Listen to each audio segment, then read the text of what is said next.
আমি ভিক্ষা চাই এই সংসদের কাছে, এই রাস্তাটা 10 লক্ষ মানুষের প্রাণ বাঁচাবে। মাননীয় স্পিকার, আমি আপনাদের কাছে ভিক্ষা চাই, এই রাস্তাটাকে প্রশস্তকরণের জন্য দ্রুত এটার আপনারা ব্যবস্থা নেবেন মাননীয় স্পিকার।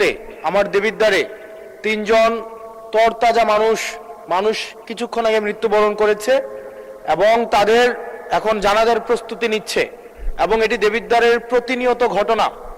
বাংলাদেশে কোনো সড়ক নেই, বিভাগীয় শহরের 2টা বিভাগীয় শহরকে যুক্ত করেছে, কিন্তু সেই রাস্তার প্রশস্ত হচ্ছে মাত্র 18 ফিট। মাননীয় স্পিকার, আমি কুমিল্লা এবং সিলেট মহাসড়কের কথা বলছি। মাননীয় স্পিকার, কুমিল্লা এবং সিলেট মহাসড়ক, যেটা ময়নামতি, দেবিদ্বার, জাফরগঞ্জ, কংসনগর হয়ে ব্রাহ্মণপাড়া, কুটিচমোহনী গিয়েছে, এই রাস্তাটা একটা মহাসড়ক, যে রাস্তা দিয়ে 10 লক্ষ মানুষের যাতায়াত, এবং যেটা 2টা উপজেলাকে, ব্রাহ্মণপাড়া, বুড়িচং এবং দেবিদ্বারকে সংযুক্ত করেছে। যেখান থেকে চিটাগং থেকে যদি আপনি সিলেটে যেতে হয়, অথবা সিলেট থেকে যদি চিটাগংয়ে আসতে হয়, একমাত্র রাস্তা যেটা মাত্র মাননীয় স্পিকার 18 ফিট।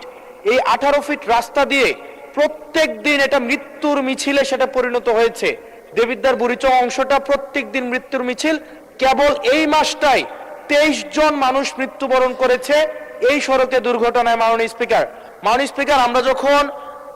আমরা যখন মন্ত্রীদের মহোদয় বা প্রশাসনের সাথে কথা বলি, এটা হচ্ছে এক ধরনের প্রশাসনিক জটিলতায় আজকে দীর্ঘ 10-12 বছর এখানে কোনো ধরনের কাজ হচ্ছে না।